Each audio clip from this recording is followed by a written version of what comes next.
I'm sorry I'm late. I was expecting to buzz me and she kept saying one more, one more. I know how it is. Yes, we're on, dear. What do I do? Well, I doing think... one and then the other? Or No, because they were just waiting, I'm you know. sorry, I was just so, up there and she'd say, well, I just put my jacket on to leave. She said, can I have one with the jacket? Okay, I'll put the one with the jacket. one with the jacket, yes, okay. Oh, Dolly. Hi, hello. Hi. You have to have this on. What? What is it? Oh, it's a microphone. Okay, let me get relaxed. Just like this, you know. Because I'll be too hot like that. I like the TV, right? Well, I was just sort of... Rabbiting on, right. Hello, testing. Let me... Dave? I'm Dave. Hello, Dave. John, pleasure. Yeah, I'm sure I've heard your voice. Which one is the talker? You? You're both the talker? Yeah. How are you? You're not John Paul, George, Ringo and Bert, are you? Not that Bert. It's the only Bert I know. Oh, I know the other Bert. Good night, Bert. Ernie. Right. Okay, Bert. I have two boys, and they Ginger. hurt learning me to death. Yeah, I bet. Well, look, I'm been a lot of Sesame Street, me and Sean, so I know all the characters, you know. What was that ripping? Twice a day in L.A. It comes on at 9 in the morning. Yep. And then at 5 in the afternoon, they do a repeat of the same. Oh, well, we get it on Channel G at 7 till 8, from 9 till 10 on PBS, and then evening sometime or other. Is that mine? And that was the noise. I was looking for it all over the place. Okay. Here we are. Yeah. Whenever you're ready. Whatever. Sorry to interrupt. Well, I'd like to ask one You weren't interrupting, yes? a question to both of you. What is a typical day? I think the listeners would like to hear this one. What is a typical day in the life of you? Why don't you explain it? Well, Your side of it. yeah, there's a sort of basic day. They vary slightly. If we're making records and that's different, but when we're not doing records and being up late. I get up about 6, go to the kitchen, get a cup of coffee, cough a little, have a cigarette. Papers arrive at 7. Sean gets up 7:20, 25. I oversee his breakfast, don't cook it anymore. Got fed up with that one. But I make sure I know what he's eating. Yoko, if she's not really busy, sometimes I wake up and she's already down here in this office. But if it's not that kind of pressure going on, she might pass through the kitchen on her way to the office, whereas I'll make her a cup of espresso to get her down in the elevator good. And then I'll hang around there until about 9. And Sean's sort of had his breakfast, and him and his nanny Helen are deciding what to do for the day, you know, and I make sure he watches PBS and not the cartoons with the commercials. I don't mind cartoons, but I won't let him watch the commercials. So make sure if he's going to watch something that morning, it's going to be Sesame Street. Then Sean and the nanny will go off somewhere and do something. And I'll go back to my room. It's the bedroom, but I do everything there. I mean, I have instruments and, you know, records and whatever I do, I always do. I used to say, if you can't do it in bed, you can't do it anyway. I'm a bit like Hugh Hefner, you know, it's all like the bed controls the whole thing. Then if I'll buzz down and see what Yoko's doing downstairs, because we have the intercom running between upstairs and downstairs. If the day's not too hectic, we can meet for lunch and go out to lunch. If not, if I haven't got anything outside of the house to do, I will go back in at 12 to see that Sean gets a good lunch and be with him while he eats, even if I don't eat. And then it just goes on like that, and she's still in the office, and then after lunch, he usually goes and does something else with the nanny, you know, that presuming they've come in for lunch, generally they do. And then I will have that from maybe 1 till 5, I'll take for myself to do whatever I want to do, stay in, go out, read, write, whatever. 5:30, I start looking around to see if Sean's got back again, you know, if he's back from wherever he's gone, or it's getting time for dinner. 6, we eat dinner. Usually Yoko's still down in the office, so then we have dinner. 7 o'clock, bath. This is Sean, my life revolves around Sean. 7 o'clock, bath. Daddy goes in to watch Walter Cronkite. 7:30, there's usually some kids stuff on, right? I let him watch commercial TV if I'm there, because when the commercials come off, I just flick my little switch which goes onto radio. So I don't mind if he watches them without hearing them, it's different. 7:30 till 8 he watches something, I take him to his bedroom, kiss him goodnight, the nanny probably reads him a story or whatever they get up to in there, and he's in bed by 8. Then I'll give a buzz downstairs, say, what the hell are you doing down there? You still down there? If I'm lucky, she'll come up and maybe we can do something. But she's a workaholic, so she's liable to go on until she'll sometimes come back up at 10 o'clock at night and take 2 hours sort of rest, and then start work again at 12 midnight, because she's always calling the West Coast or England or Tokyo or some godforsaken place that is on the different time zone from it, and that's a regular day. How do you feel the two of you and Sean, have grown from your extreme close relationship? Well, I don't know whether it's because he was born on the same day as me, which that in itself was quite strange. He was born on October the 9th, which I was, so we're almost like twins. You know, the funny thing, if he doesn't see me a few days, or if I'm really, really busy, you know, and I just sort of get a glimpse of him, or if I'm feeling depressed, without him even seeing me, he sort of picks up on it, and he starts getting that way. So it's like I can no longer afford to have artistic depressions, which usually produced a miserable song, but it was something I could use, you know. So if I start going really deep, sort of wallowing in a depression, I kind of enjoy it or whatever one does with them, the best you can, he'll start coming down with stuff, you know, so I'm sort of obligated to keep up. But sometimes I can't, because something will make me depressed and there's no way I can deal with it. And then he's sure as hell he'll get a cold or trap his finger in the door, or something will happen, you know. And so now I have a sort of more reason to stay healthy and bright. I cannot no longer wallow in it and say, well, this is how artists are supposed to be, I suppose, you know, write the blues, you know. So that's it, pretty regularly like that. And like this weekend was a big deal, because he went off with his nanny to Pennsylvania, so I could slob around and I didn't have to, you know. Silence, quiet. You know, I could eat when I wanted to eat, because I never really want to eat at the same time. I'm never hungry at the same time. So it was very quiet in the apartment, and we just get up early on Saturday. Well, I tend to get up early anyway. I got up at 6 this morning anyway, because I'm just tuned to that now. I'm interested in knowing why you don't want him to watch commercials. What is it? Because they hypnotize you. I don't want him asking for junk food every 10 minutes, because his basic diet is pretty health food oriented, although I don't make him suffer, you know, and he can get his ice cream, preferably Häagen-Dazs, maybe once a week. I try and discourage it in the winter, because it's, you know, winter. And his nanny is not a health food girl, and I call her the dairy queen. You know, I try and limit the amount of dairy he takes, because it creates mucus. But if he goes to friends' houses, he eats what they eat and things like that. But with the commercials, I love commercials as an art form. I really do. The way they're made as films, and I really admire them. I think the best directors are in there, not making movies, they're making commercials. But that constant repetition, I've tried letting it go for a bit, and he can't help it, even though we discuss it. He can't help wanting things he doesn't really want. And it's hard enough bringing up a kid without dealing with this requests for garbage all the time. You know? He can go to McDonald's occasionally. I don't want him going there every day and living on junk food. Yes. So that's basically it. And they're selling the sugar. We don't eat sugar mainly, although I'm guilty of it when I make records, because it gives me energy. But since I met Yoko in 1966, I have not taken sugar as part of my diet. And the damn commercial, the programs are great for kids. I'm no even qualms about violent cartoons, because he understands cartoons as opposed to film. It's that constant sugar, sugar, sugar, sugar, sugar, sugar, sugar, and the only break is hamburger, cheeseburger, hamburger, cheeseburger, sugar, sugar, sugar, sugar, sugar.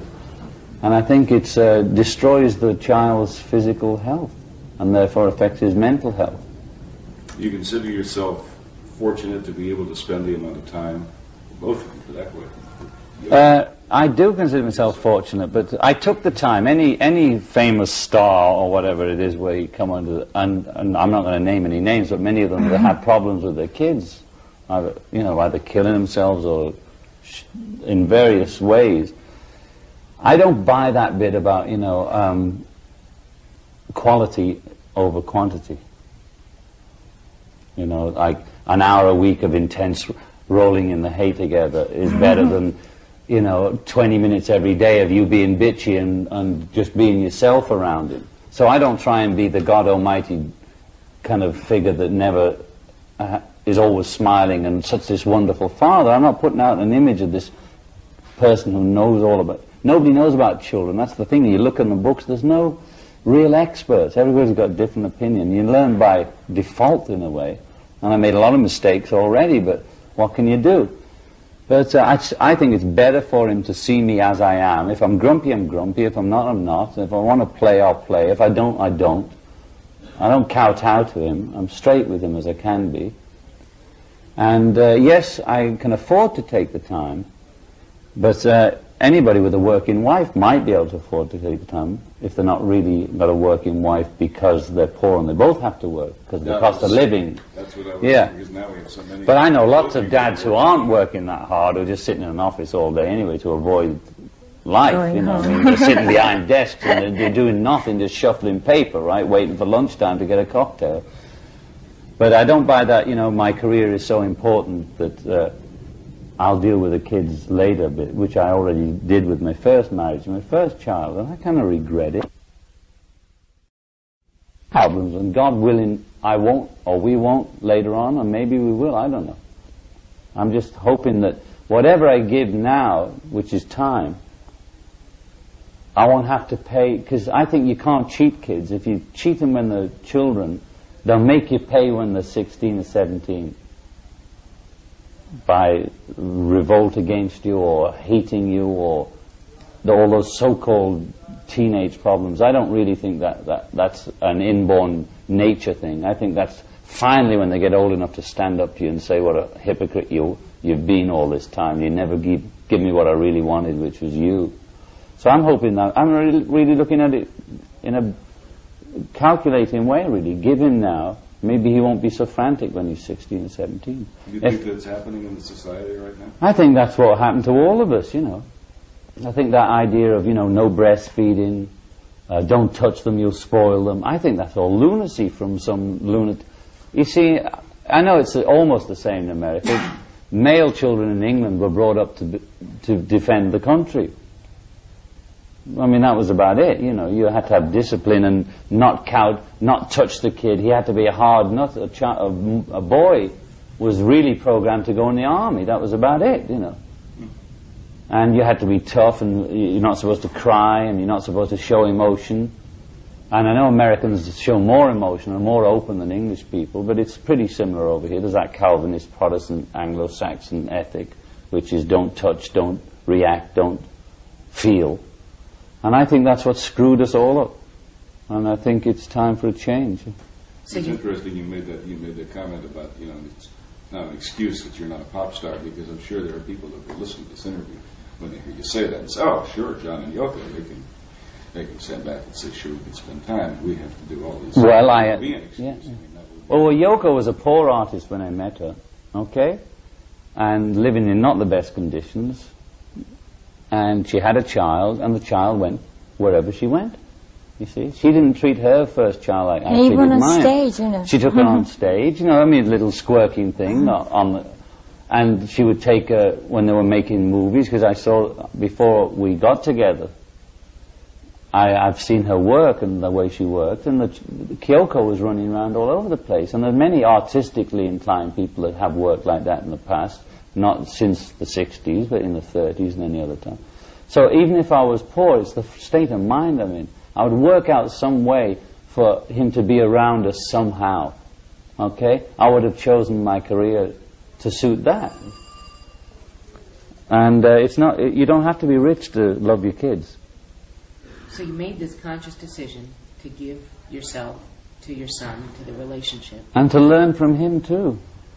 You know, I learned a lot from the child, because they're not hypocrites and they're not phony, and they know when you're I mean, he knows already, you know. I mean, already he makes me feel. You know, anybody with a child that spent any moment with them, you know, and it's good for you, I think, because one does tend to fool oneself, and the kids don't buy it.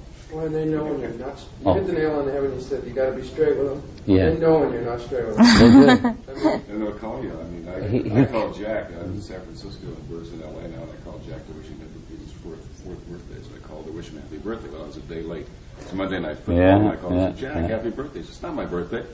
It's yesterday. Oh, sorry. Terrible. Yeah, right. Yeah, right. It was yesterday.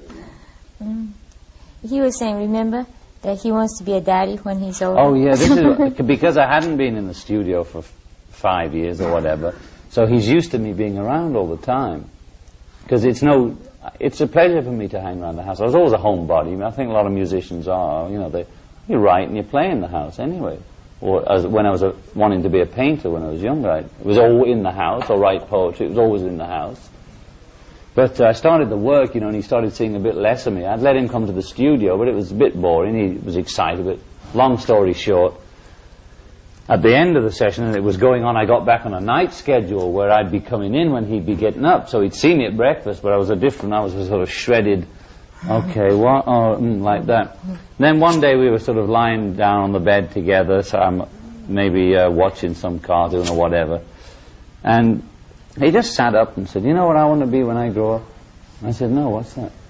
He looked me right in the eye and said, just a daddy. And I thought, mm-hmm. I said, you mean you don't like it? That I'm working now, right? And going out a lot. He says, right. I said, well, I'll tell you something, Sean. It makes me happy to do the music. And I might have more fun with you if I'm happier, right? He said, mm-hmm. That was the end of that. I mean, I think I was BSing him, you know, but he caught me off guard there because I'm just a daddy. You know. It was his way of expressing. Yeah, I mean, it was pretty straight, wasn't it? Right. When you leave your kids, you feel sometimes like you're robbing them of something. When I left yesterday, I'll be home tonight. Yeah. When I left, I said, bye, Jack. Bye, Joe. And Joe's only 2. I said goodbye to Jack. He got pissed. I know, he walked does. into his room. But then I called when I got here to New York. I said hi, and then he was different. Okay. I was guilty all through mostly of making Double Fantasy, I must say. We had his picture pin in the studio because I didn't want to lose contact with what I'd got. I was scared myself that moving it back into the business and one tends to hone in on yourself and the record and how you're doing it. We had his picture up there all the time, in between the speakers, so whenever you're checking the stereo, he was looking at me all the time. I went through some terrible guilt, you know, absolutely. But I didn't want to put it on one side because I knew part of it was I needn't feel guilty. I'm entitled, and I have to have my own space too. But still, God, it racks you. But at the same time, maybe we were giving him a space too. Oh yeah, he needs the space too because I'm obviously, you know, when I'm not around, he relaxes more with Helen about how he eats and the knife and fork business. And I do tend to sort of want him to be a little gentleman, or maybe it's not that necessary. And you know, part of that English upbringing comes out, and I'm saying, well, that's American style of eating, that's fine, you use the fork. Now, if you're going to use the knife, and Japanese, well, you use the chopstick properly, you know, don't pick around and shove it around, you know. So he does need a break from me, too. Mm. And also, you see, as you said, I mean, a happy father is better than a grumpy father. Yeah, but I heard those women who were saying, you know, I'm going to fulfill myself by having a job, you know, so you just... I wish there was a system where they had, you know, community daycare and places where they would be happy to be, not that you foist them off like kindergarten. I sent him to kindergarten for a bit, but he was miserable and bored. And I realized I really, really sent him because I thought I'd get more space to myself. And he was not happy. I wasn't happy either because I wasn't using the space. I was thinking, what's going on? I mean, am I doing this for the right reasons? Why am I... There are some different kinds of schools that you can send your kids to that they won't be miserable and bored. Like Jack goes to a school for just 4 hours, 3 times a week. They learn different things, but mostly to play with kids his own age. And well, he sees them. He knows what time they come off school. He's on that phone. Maxie comes back at 3:30. Thinking he dials next door. He knows they're coming home. So he knows there's only a few hours when they're all at school anyway. And his vocabulary is fantastic because he's been with children grown-ups more than children. And actually, they don't need that companionship till about 6 and 7. They can really relate to other kids. An hour together with other kids always tension, or, you know, who wants to be center of attention after an hour's play together. You usually have to split them up for a bit because they're not really ready to allow each other space and have real friendships, although he has a real friendship with about 3 kids. But still, you know, 6 or 7 is more important, I think, for that community thing. And I tell him, if he says, you know, if he gets that bored feeling, I say, well, you know where your friends are. They're 2 blocks down the street here, they're at school. He said, I'll wait till 4. Because he knows all they learn is to sit still. Would you consider yourself a strict mother and father? At least his moral code and what is right and wrong and what you're... Well, you see, if I knew the secrets of what is right and wrong, well, I wish we all knew the secrets. Nobody really knows, that's the point. Nobody really knows what's best for children, whatever. They're like guinea pigs that each generation experiments on. You know, I know if you go too far to the liberal side, they'll probably grow up being disciplinarians. If you give them too much discipline, they'll end up the opposite. I'm trying to just have no real heavy discipline about behavior, only don't be impolite, don't hurt other people, and yes, you do have to clean your teeth after you've eaten. When you eat, and then you play after, not both at the same time, and regular bedtime. I think regularity is good for them.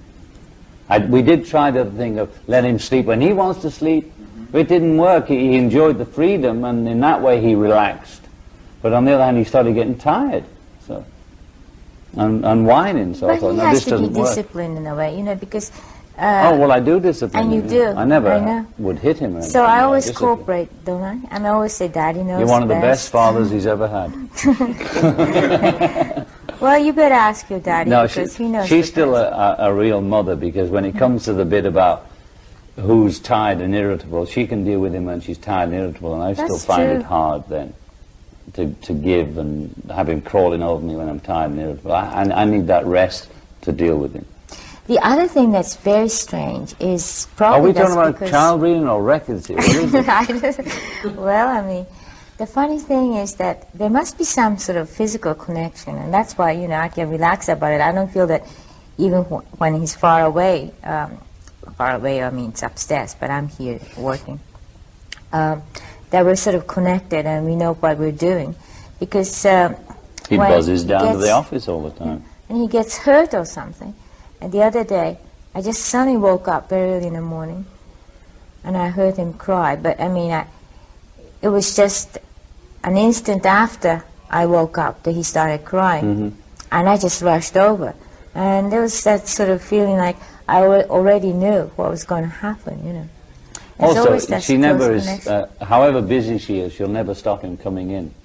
And that's true. Even if she's in a really important business meeting, even if he comes in and she says, well, he sees that, you know, this would be boring if he walked in now. He'd like check it out and maybe interrupt a little, but it would be boring for him. So he'd go away. But so he knows there's access there. So in that way, we're lucky that our workspace is within the building. But that goes for any artist, rich or poor, that they do tend to work in their own homes or lofts or apartments. So in that respect, I think a lot of people do what we do anyway. Because if you work in the apartment, you live in it, it's all the same place. It's not a place where daddy or mummy has to go across town or get a commute every day. So in that way, musicians and artists have a benefit that maybe ordinary people couldn't get. I want to ask you about getting the urge to make music again now. Oh, it came over me all of a sudden, love. I didn't know what came over me. I know, like you were possessed. Yes, I was possessed by this rock and roll devil, you know. It was like you after dinner that night, you just flew right to the piano. Yes, it's like Yeah. that. Yeah, well, is that the question? Did I interrupt you? You got it. Why suddenly and all that? Yeah. Well, partly because suddenly I got the songs, you know. You never know, you know. Those things just come to you. Just suddenly, like, had, if you pardon the expression, diarrhea of creativity. And in fact, we went in the studio and cut about 22 tracks and cut it down to 14 to make was the hard to dialogue. cut it They were all down. dialogue songs, meaning that we were writing as if it was a play and we were the two characters in it, but it's real life, but not real as well, because on a song or a record it can't be real. I mean, we could have taken it a step further and made this record so maybe she would be called Ziggy Stardust and I would be called Tommy, and then you would call it a rock opera, you see? But we always worked from our own selves as near as we could. So the album, the work we did on this thing is really a play, but we're using ourselves as the characters.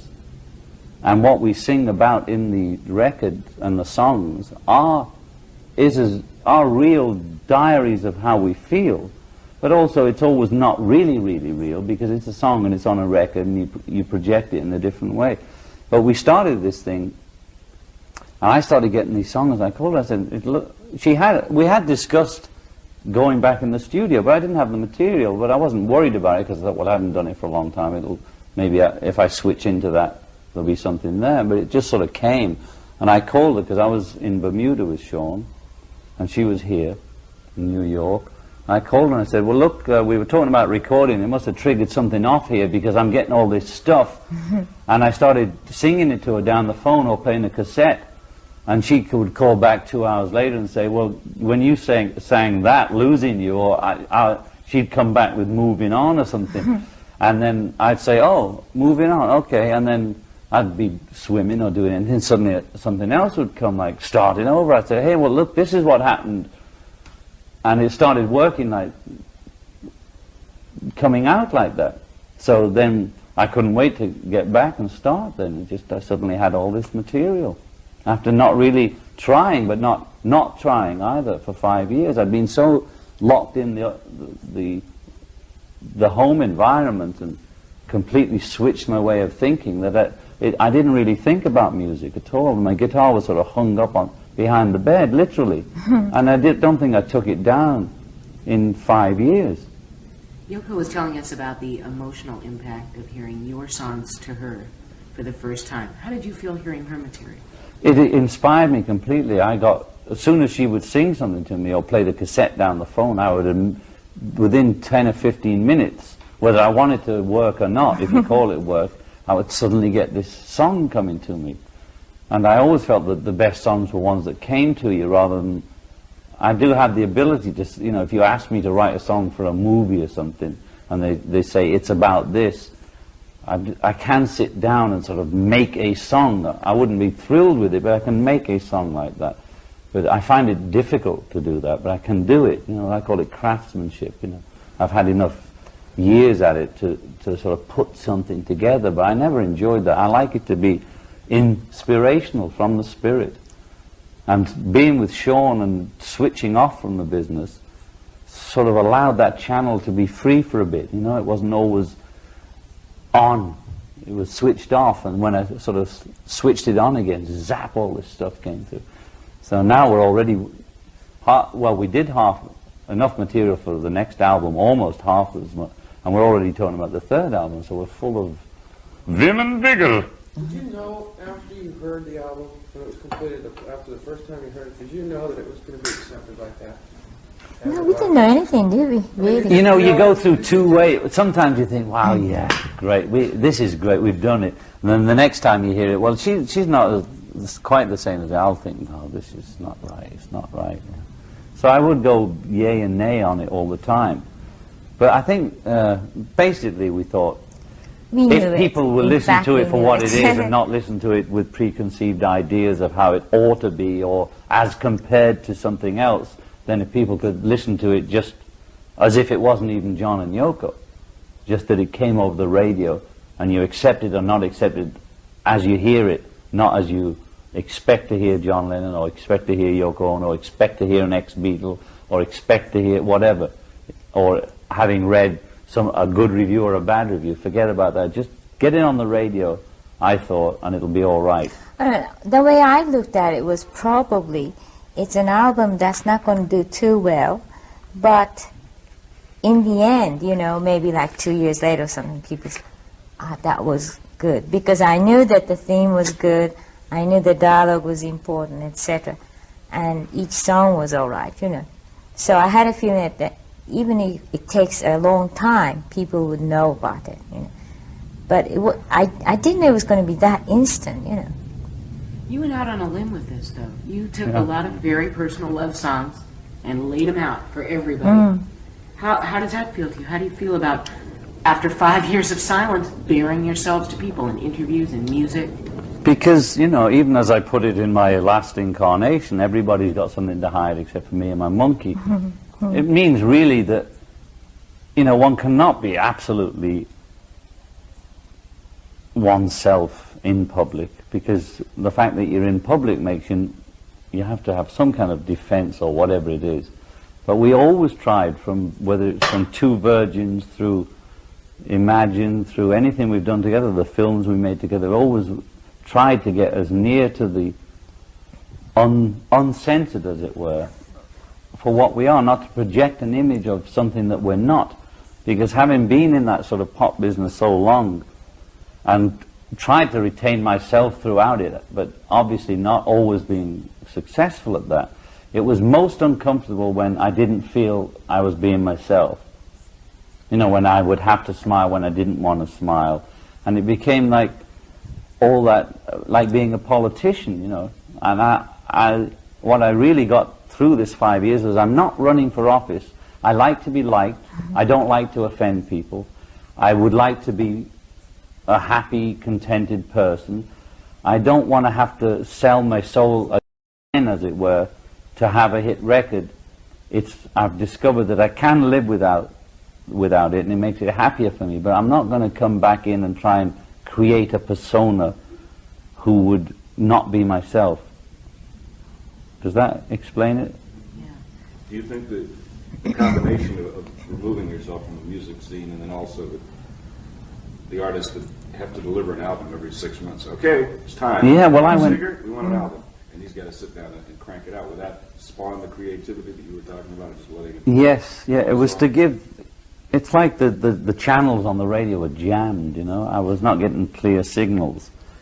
And after 10 or 15, almost 20 years of being under contract and having to produce two albums a year in the early days, and a single every 3 months, regardless of what the hell else you were doing, or what your family life was like, what your personal life was like, nothing counted. You just had to get those songs out.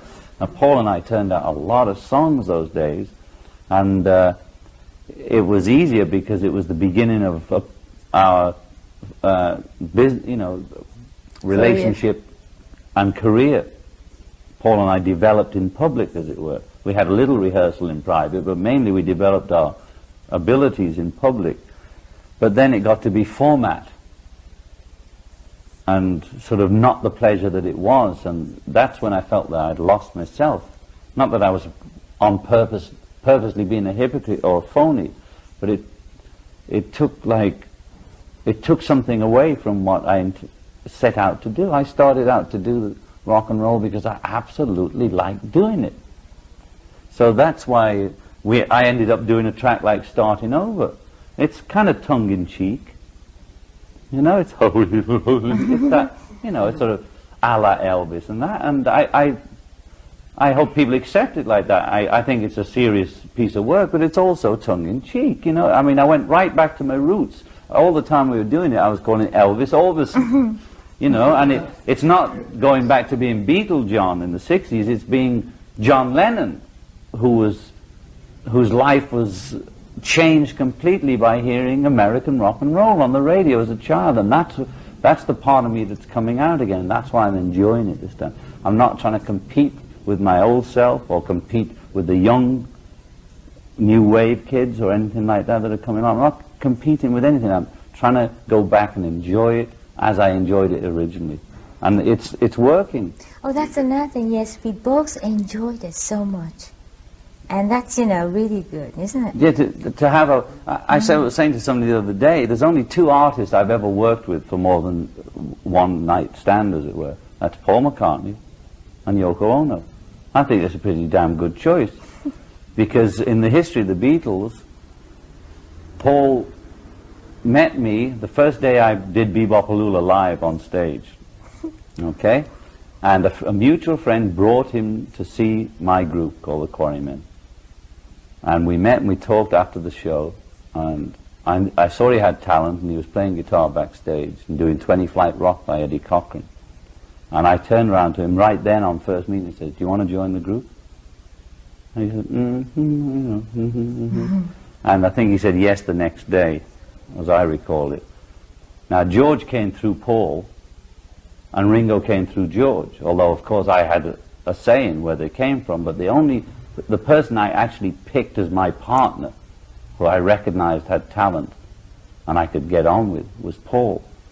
Now, 12, or however many years later, I met Yoko. I had the same feeling. It was a different field, but I had the same feeling. So I think as a talent scout, I've done pretty damn well. Can you tell us about that meeting? With Yoko?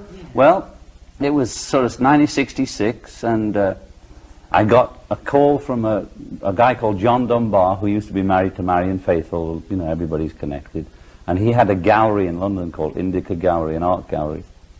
And I used to go there occasionally to see whatever art show was on, you see. And he said, "Oh, I've got this, there's this fantastic Japanese girl coming from New York, and she's going to do this other thing, but she's also going to put on an exhibition at my gallery. And it's going to be this big event, and something about black bags." And I thought, oh, geez, you know. You know, these artists, they're all ravers. You know, it was in the days of happenings and paint and all that stuff, right? So, I go right down there, you know, for the opening. Goody, you know. Goes down, see what's happening.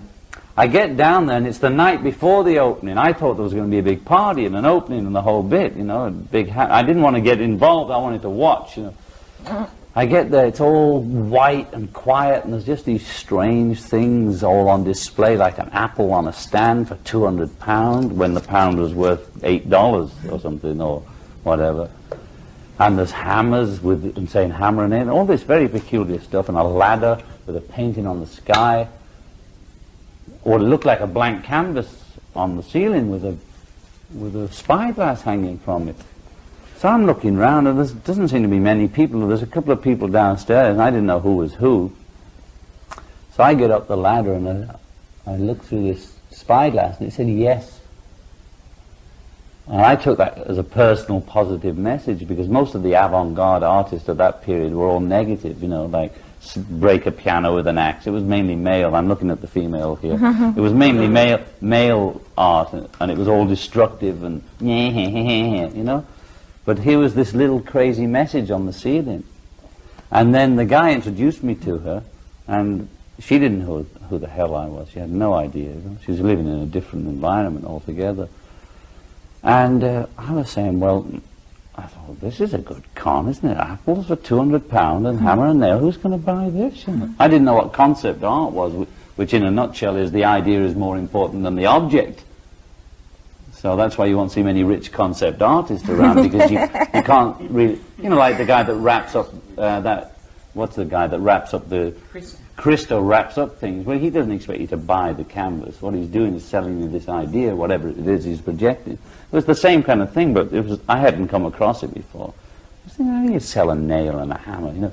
So anyway, I said, the gallery owner was all fussing around. He was thinking, is he going to buy something? And she's not. She's ignoring me, you know. So he introduced us, and I said, well, where's the event? You know, where's the happening? Because I'd seen the bag. So she just takes a card out and gives it to me, and it just says, breathe.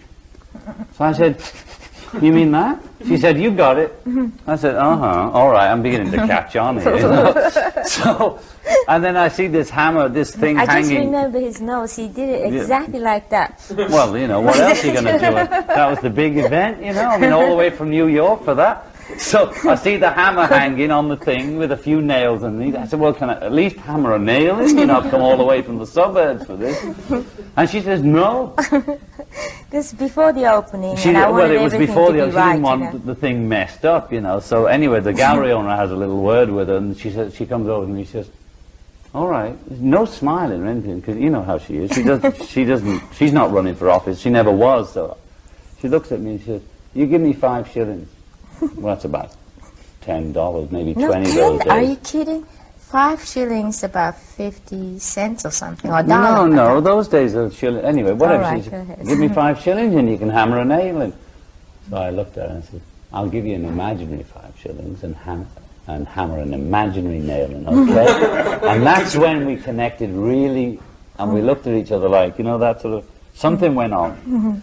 Well, I didn't see her again for a few weeks. We went to a Klaus Oldenburg opening, and we were all, I went with Paul, and I don't know who she was with, but I got separated from Paul, and I felt this sort of vibe behind me.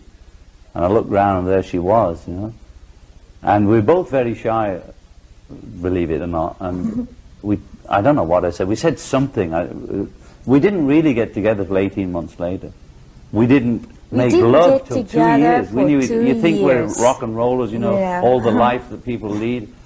And it's all right sort of coming on with somebody you know that's not going to go anywhere. You know, it's easy to sort of one-night stand and groupies and that, but with a real relationship, I was so paranoid, and it was 18 months or a year before we even got near to each other physically, as it were. Because I didn't know how to treat somebody, a real woman. I only knew how to treat groupies, really. That's not to say anything against my first wife, but that was when we were kids, and the relationship started when we were both kids, so it was a different thing altogether. But this was quite a shock for me, and somebody who demanded equal rights right from the word go, you know. It was quite a long trip, but we've been together now longer than the Beatles, right. You know that? That's interesting, isn't it? People always think in terms of John and Yoko just got together and the Beatles split, and we've been together longer than the Beatles. How did your music start reflecting your meeting and your spiritual bond with Yoko? Was it immediate? It was immediate. Immediate. I used to have a place where I worked in the house again, upstairs, in my first incarnation with my other wife and kids.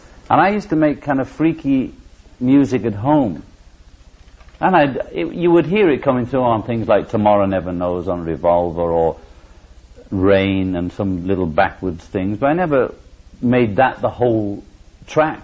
But you had sort of freaky stuff, cassettes, but at home I would make far freakier stuff, you know, which I would take the sort of most usable and add it to the Beatles. Or to my tracks of the Beatles, whether it was Walrus or Strawberry Fields, whatever, fiddle around a bit, or put loops, or, you know, something fun. But at home I was really far out, and I had a kind of little studio, which was really just a lot of tape recorders, and we made 2 versions that way. She came over for a date, as it were, and I didn't know what to do, and she didn't know what to do. I said, you know, I didn't know what to do with her, so I said, you want to go upstairs and play with the tapes? You know? So, because we didn't know what to do, we did play with the tapes all night. And we made 2 versions, and I was showing her all my different tape recordings and how I made the funny sounds. You were running around. I was running around pushing buttons and playing the mellotron, and she started into her Yoko Ono stuff, which is now stuff you hear on B-52s, Lenny Lovitch and all that stuff. She started doing this, ow, and all that, and I thought, this is great. And I was going on the tapes, and she was going, ow. And we made a tape all night, and in the morning we made love as the sun came up. But we'd made this album's worth of sound together without consciously setting out to make something. And that was the first togetherness. And we shot the cover ourselves privately, and it wasn't, you know, we just got somebody to set the camera up, took the shot, and put out 2 versions. That was the start of the whole shebang.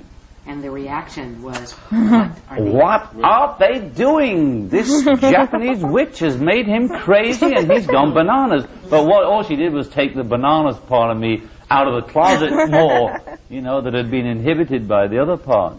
And did that help you? Oh, it was a relief, right? A complete relief to meet somebody else who was as far out as I was, you know. That was the real thing. The music you make together is a pleasure for you to make. At the same time that it is a pleasure for you, and you enjoy, obviously, you enjoyed making this album. Was that it, or was there also, we wanted to be a commercial success, along with the fact that, yes, we also enjoyed and were having a good time? Oh, now we'd like to have a commercial success, yes, because definitely. also, I mean, if I'm taking too much of the time, please direct a question to Yoko. No, go ahead. From all those Go years, I tend to, you know, hog the conversation. It's interesting. But when we made 2 versions, we weren't worried about commercial. We just wanted to put out a statement of where it was at. You know, we wanted to share the thing. Naively.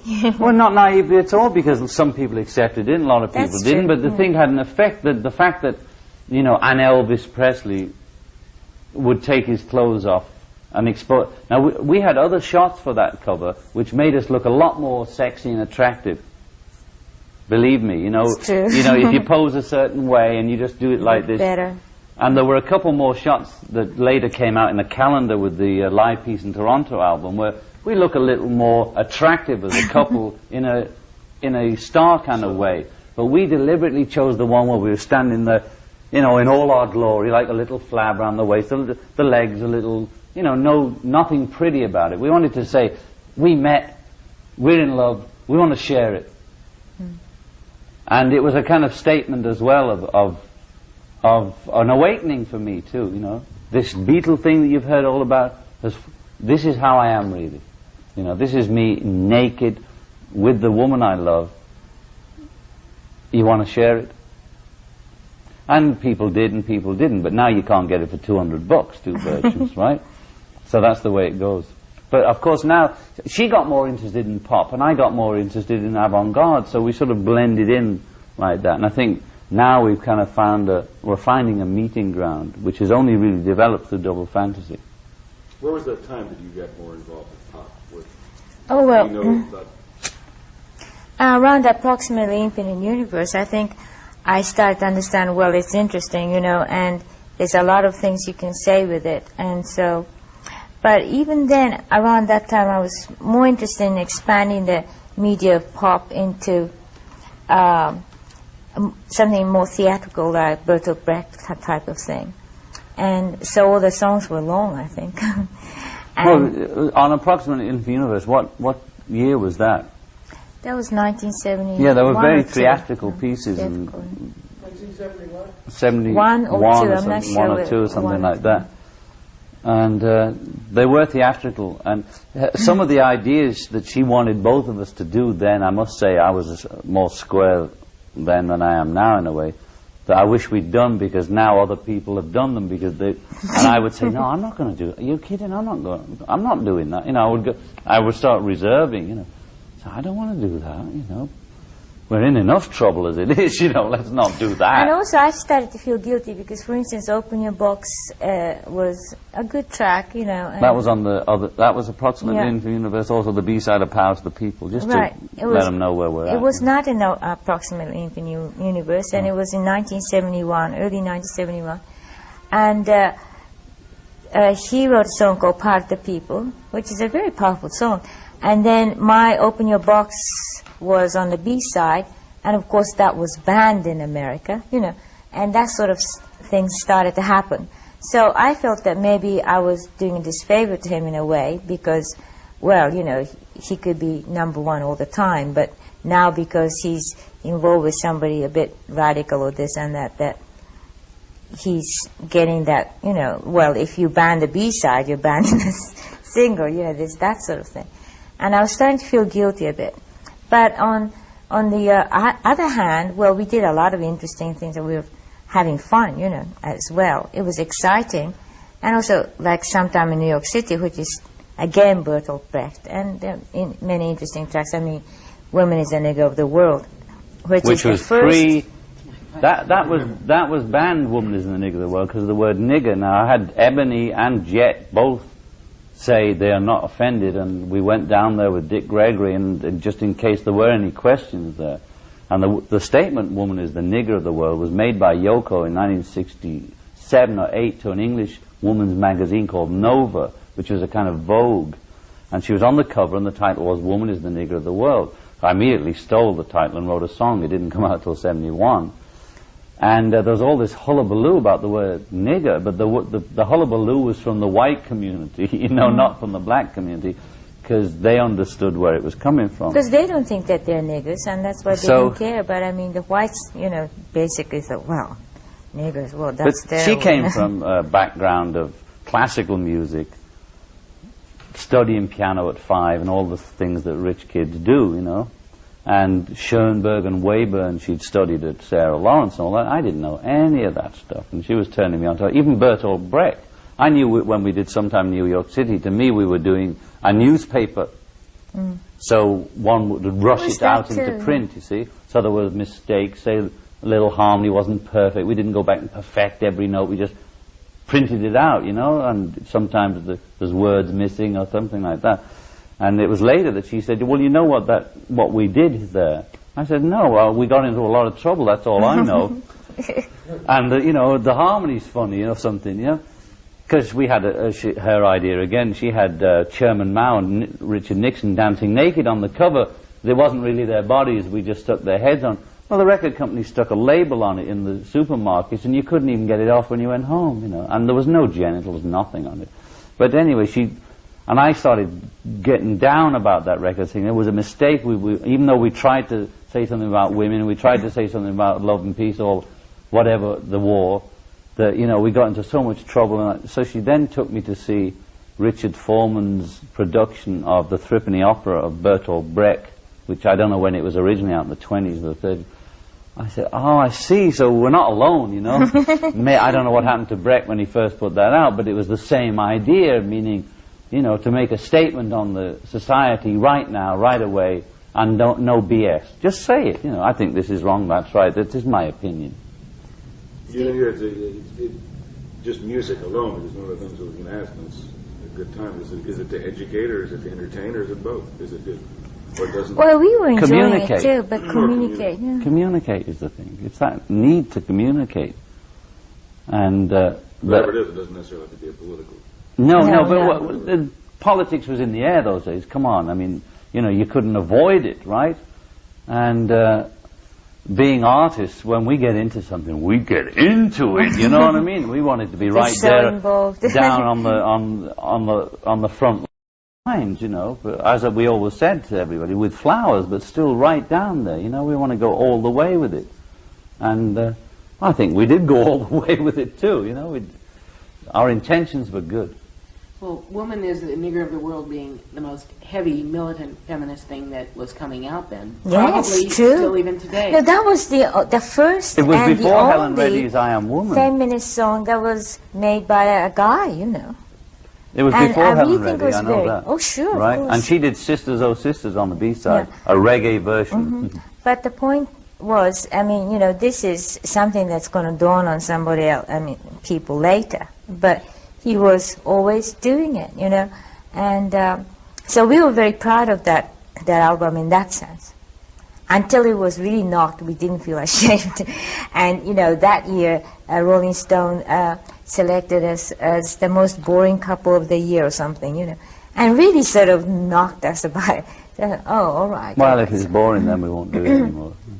But everything, every statement to come from the two of you has been taken as, what are they doing? Whether it's extremely radical or perceived as kooky or avant-garde, Yeah. everything has this hard, tough, I want to get something across to you people.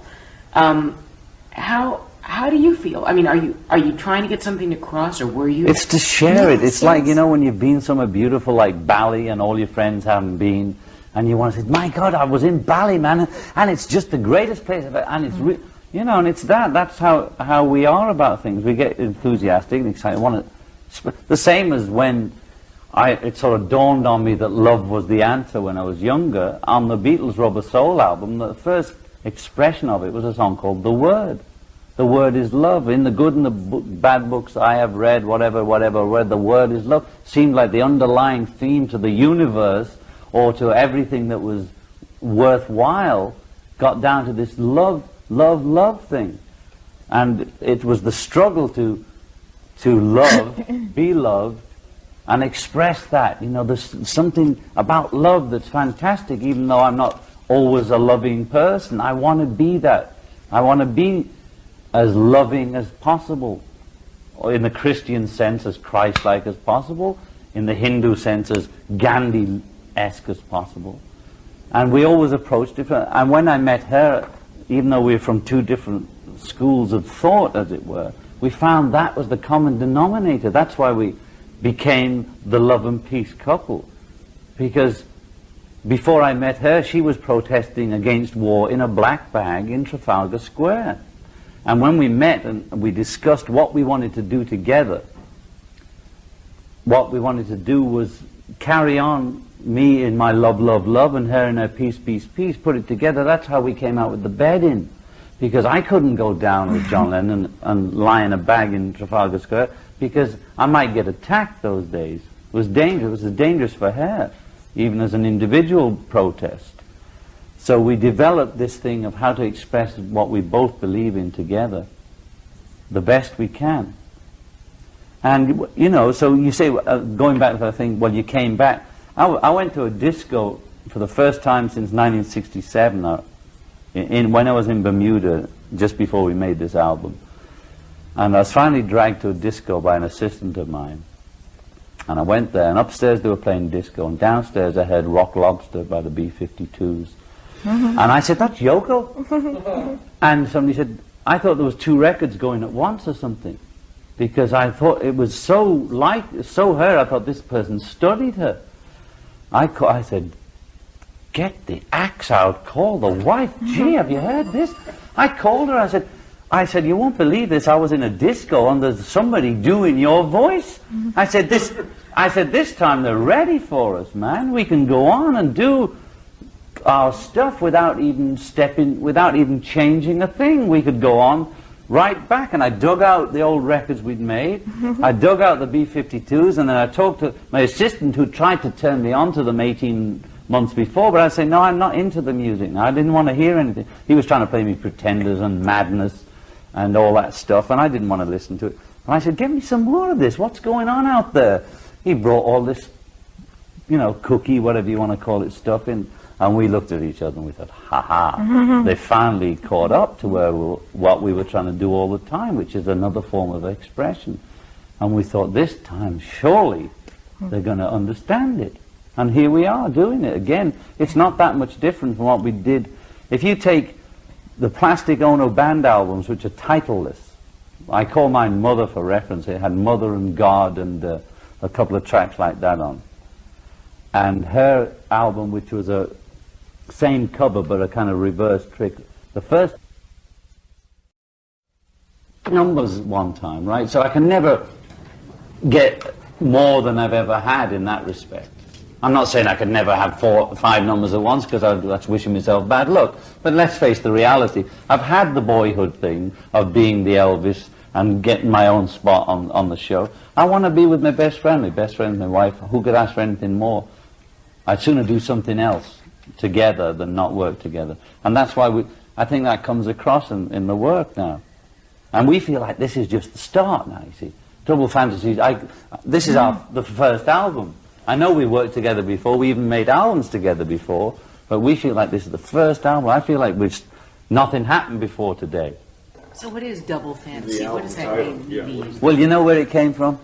You better tell. I was taking Sean and the nanny and the family to a little, except for Mother, who was here selling cows, in Bermuda to the Botanical Gardens for lunch, to the Italian restaurant, because I could get espresso and Sean could get some junk food. And I was just walking in, I looked down, and it was a Botanical Garden, and it said, we're in the office, folks, that's why it's buzzing. Excuse me. Yes. It said, Frisia, Double Fantasy. And it was some flowers. And I just thought, Double Fantasy, that's a great title. Because it has so many meanings that you couldn't even begin to think what it means. So it means everything you can think of. I mean, it's a double couple.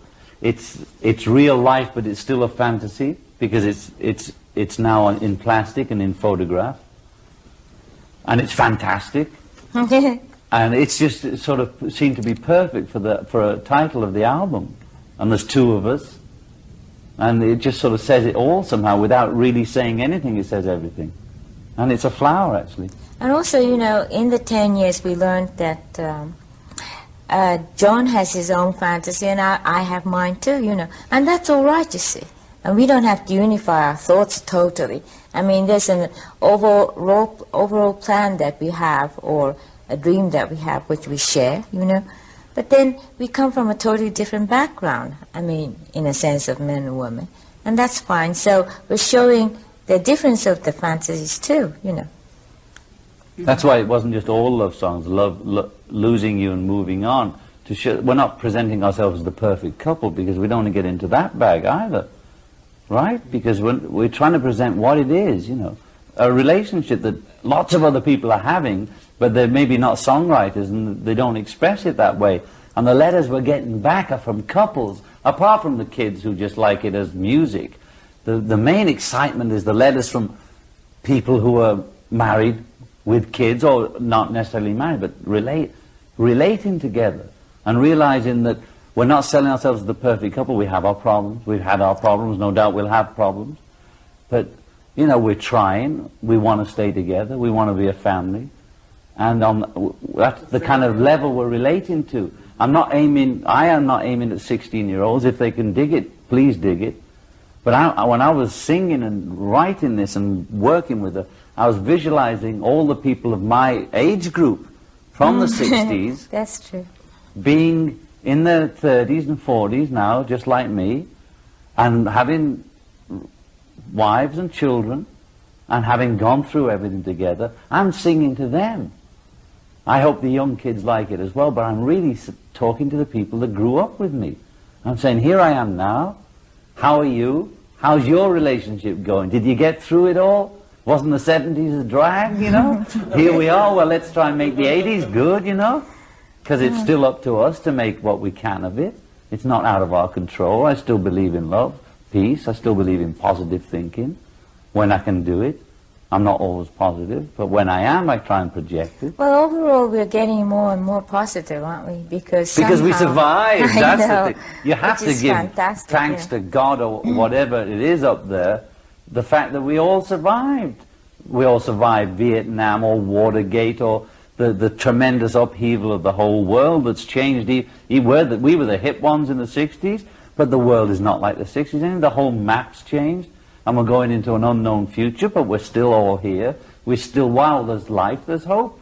So it sounds like instead of the down litany of the early 70s, where all the things you don't believe in, now it's... Exactly, and that's why I put the ting, ting, ting on the beginning of starting over. And I hope somebody would catch on, but it's easier if I explain it, because I like to be mysterious. A little part of me still likes to be.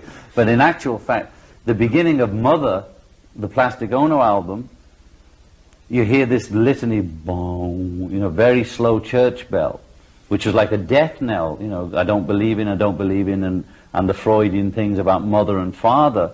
And that was a kind of negative positive. I was trying to make a positive out of a negative, but it was heavy going.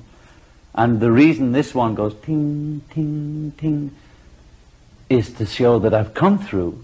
And whoever's listening must have come through or they wouldn't be here. And that's because I always consider my work one piece, whether it be with Beatles, David Bowie, Elton John, Yoko Ono, and I consider that my work won't be finished until I'm dead and buried, and I hope that's a long, long time. So to me it's part of one whole piece of work from the time I became public to now. And that's the connecting point between that, and you hit it right on the head.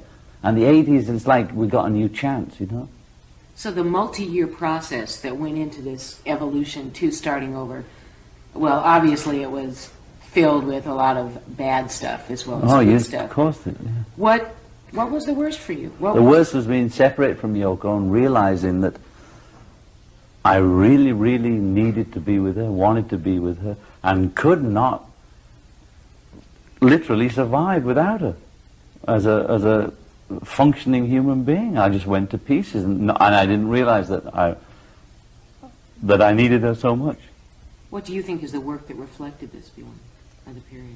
Well, that period I did the Walls and Bridges, which wasn't bad. It's technically okay, and if you pull it apart as production or, you know, format of the songs, there's nothing wrong with them, but there's an air of loss. There's an air of, it's not the same kind of cloud, it's not the same kind of thing as the Mother album where it's a positive negative, you know, it's saying this is where I'm at and this is how it's going. And you could say it was a film where you came out crying from that movie. Walls and Bridges has this air of misery, but you can't put your hand on it. There's a kind of cloud around it. If you look closely, you can say Bless You is a nice song, nothing wrong with it, good construction, good harm. You know, you can go into it and look at it and can't find the fault as a piece of art. But overall, there's some horrible confusion and loneliness in it that is apparent from the whole album that it gives off. Number 9, Dream, always seemed to me the most wistful, longing song. That's how I felt, my dear. I mean, I was haunted, all right, because I realized that I needed her more than she needed me, and I always thought the boot was on the other foot. You know, and that's as honest as I can get. And the image is always, because the pop star, and Burt Reynolds said it the other night, and God bless him, that he's the women have always kicked him out, and Yoko kicked me out. I didn't go off on a I'm going to be a rock and roll bachelor. She literally said, "Get out."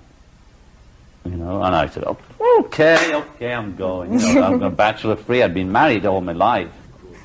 You know, I'd been married before Yoko, and I immediately married Yoko, so I'd never been a bachelor since I was 20 or something. So I thought, woo-hoo-ha-ha! It was god-awful. It was awful. Isn't that the way we all survive? Isn't that the way we protect by doing that, going through that kind of, if somebody does that, you say, oh, cool, I'm not going to. Yeah, you know, I was going to be mystical. Yeah. But you see, I call it the 7-year hitch. I don't know what it was, but it was horrific, and it took me a long time to catch on because I drank too much, and, you know, a lot of it's known already, and I don't want to keep gurging it up, but I wasn't too, you know, I was out of control, and nobody was looking after me, and I needed somebody to love me, and there was nobody there to support me, and I fell apart. And the other thing I want to say about Burt Reynolds the other night, Barbara Walters asked him, what do you want to be remembered as? And he said, the best father that ever was. Yeah. That's and I beautiful. thought, thank God, you know, I began to feel maybe I'm the only father that's interested in relating, and is it going to become, oh, John Lennon's now selling this family business, and he's been through peace and love, and now he's coming on like daddy and all that. And I'm only talking about it because that's what I've done, and that's how I feel. And admitting that it is that I'm more feminist now than I was when I sang Woman is the Nigger. I was intellectually a feminist then, but now I feel as though at least I've put not my money, but my body where my mouth was, and tried to really live up to my own preaching, as it were. And to see somebody like Burt Reynolds, who is the world's #1 male star over all the pop stars worldwide, to have the guts to say he wants to be known as a father, I thought, oh great, I'm not going to be alone on this one. Oh, and I that's get good, letters isn't it? from people saying, I'm not alone. I get letters from guys saying, well, I'm doing it too, you know, you're not the only one. Kind of destroys that macho, well, let's see how many women we can be with. Well, isn't it time we destroyed it? Because where's it got us all these thousands of years? Are we still going to have to be clubbing each other to death? Do I have to arm wrestle you to have a relationship with you as another male? Do I have to seduce her or come on with her that I'm going to lay her because she's a female, or come on at some sexual... Can we not have a relationship on some other level besides that same old stuff all the time? I mean, it's kid stuff, man. It's really kid stuff. And I don't want to go through life as pretending to be James Dean or Marlon Brando, you know? In a movie, not in real life, even in a movie version of them. Just the fact that you're living so many of the things that you were singing about, talking about, trying to get across years ago, does that make you think that maybe you were a little bit false or just image-oriented back then? No, I think that it wasn't image-oriented. It was just going as fast as... I mean, not only the fact that we got together and boom, it was like an explosion, but there was also the Beatle thing about us getting together and whether they split because of us or not, or whatever the reason, all that stuff. The Beatles were splitting, the Beatles were arguing, John and Yoko was getting together, the anti-Vietnam crusades were going on all over, and we were involved in so many things, and we were putting out so much work, and we were making movies, making public appearances, performing at shows, and traveling the world and doing all that. There was no time to reflect. There was only time to put out immediate impressions of what was happening. But we were really honest about it. We You can weren't say being- that, you know, maybe we were naive, but still we were very honest about everything we did, you know. That's why I refer to the word is love on Rubber Soul, straight through to all you need is love, to give peace a chance, to imagine there's no countries, imagine no war, in other words, to write to this moment now. And But starting the thing over. is, instead of this album doesn't say imagine the whole world like that, because I've said that in a way. What I'm saying now is, now let's put the spotlight on the two of us and show how we're trying to imagine there's no wars, to live that love and peace, rather than sing about it only. When you two sing about love, is it possible to define what love is, or is just is that a personal thing between each two? Is it all different? I don't know. Well, I look, think I it's- mean, love what is love love, is. isn't it? I mean, you know it too. we know you what it is, but you can't define Yeah. it. You know, I mean, everybody knows what love is. I mean, it's not something that you can explain, but it's a very strong energy and I power. tried to define it on the Plastic Ono It's like a magic- album with a song magical called Love power. Was Love on Plastic Ono or on Imagine. Yes, it was on Well, plastic. I tried to define it as in my own way then, like love is real, real is love. And it's very simple lyric, or even simplicity. I don't know which way it would go, but what can you call it? You can say love is like a flower. It's You like know, saying, you what can't is get- air? And you Yeah. say H2O, it doesn't mean anything, you know. It's whatever it is when it feels good is love, and the other one It's is not not love. you know? On that same album, when you first sang Hold On, did you have any idea of the things you were going to go through? that you No. would have done? No Amazing, idea. isn't it? No idea. Oh, but the other thing is, because John explained it, so I have to explain my side of it, is that it's almost like, maybe it's almost like John and I are sort of a prototype of that situation, but because the world was pressuring me so much, I mean, really too much, and really suffocating me in a sense that I can't work anymore. And when John was in LA, I really had enough space to think about it and all that. I realized it was the society, it wasn't John so much, it was the society that's really messing the whole thing up, you know. And when John came to New York once to sort of wanting to come back, and I said, and Not quite on his knees, but one knee. and he sort of sang that "Bless You" song to me, and I was crying actually. Because that was the Yoko. And we were just sort of holding each other and crying because I thought, my God, it's beautiful and everything. But still I thought, no, let's not get emotional. Let's not get tricked again, because if I accept him back, that whole shebang is going to start again, So let's be cool about this, And I was crying, but I said, okay, well, look, I'll see you later, And it was hard for me, too. And what I'm saying is that maybe on a different level, maybe, but most women are in that position that I was in. And so that if men and women are going to come back together again, then men has to really make a big step forward, like to try to extend their hand and try to really almost make up for what women lost in the society, so to speak. So it's hard for men too. But that's the only way I think it's going to happen, because, I tried my best, but still, if I were to just be normally healthy, I had to get that from John. If I didn't, I would have gone crazy anyway. So, it wouldn't have been a relationship. He would have had a wife that accepted him back, but I would be in a mental hospital or something, My wife is in a I would have mental visited. hospital. Sporting of you. Well, I'm that kind of guy, Yoko, when you first heard Woman, did that Yes. make you cry? Oh, yes. I played that for, this is just, be real quick and then I'll shut up. I played that for my wife and I told her, pretend She cried. Well, What you're trying to do for a lot of 40s group, it's really hitting. Well, because that's what I am, I'm 40, I want to talk to the people my age. I'm happy if the young people like it, and I'm happy if the old people like it. I'm talking to guys and gals that have been through what we went through together. The 60s group that has survived the war, the drugs, the politics, the violence on the street, the whole shebang, that we've survived it, and we're here, and I'm talking to them. And the woman song is to Yoko, but it's to all women. And because my role in society, or any artist or poet's role, is to try and express what we all feel, not to tell people how to feel, not as a preacher, not as a leader, but as a reflection of us all. And it's like, that's the job of the artist in society, they're not some alienated being living on the outskirts of town. It's fine to live on the outskirts of town, but artists must reflect what we all are. That's what it's about, artists, or poets, or whatever you want to call it. And that's what I'm trying to express on behalf of all the men to all the women.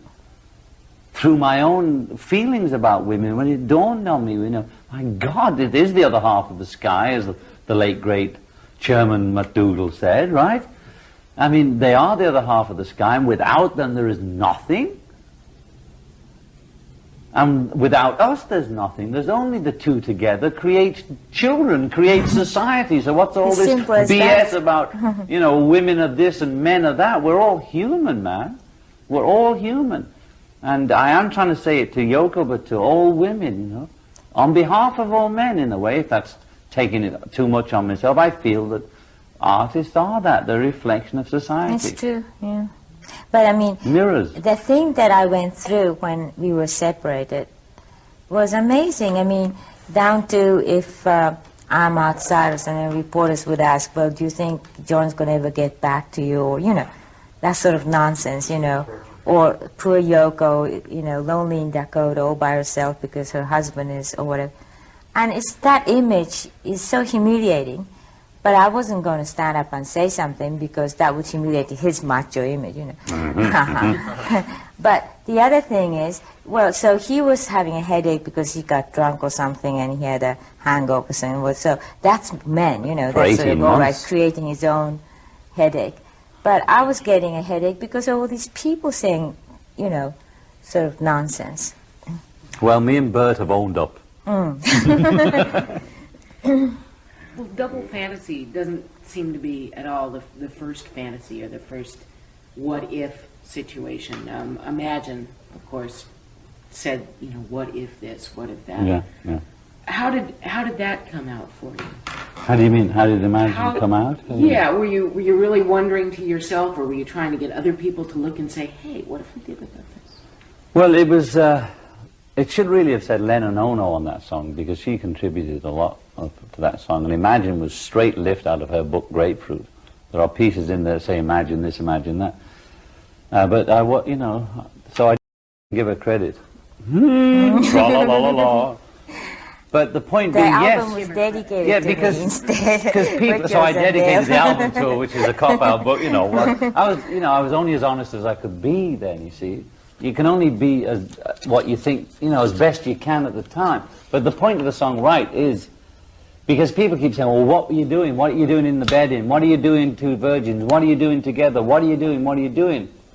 That's where we first came out with, all we're saying is give peace a chance. Literally came out of my mouth as a spoken word to a reporter after being asked millions and millions of times, what are you doing? Well, all I'm saying is give peace a chance, not that I have the answer or I've got a new format for society, because I don't, and I don't believe anybody else has. Show me the plan, as Revolution said. You know, the Beatles' Revolution, my Revolution song said, show me the plan before we knock all the buildings down, you know. But give peace a chance Imagine is the same thing. You hit it right in the head. It's just imagine if there were no countries. Not no places where we each had our little spot. But imagine, there was a time, you know, when you didn't have to have a passport to go from country to country. What kind of world did we create? Really, it used to be you could go around, you know.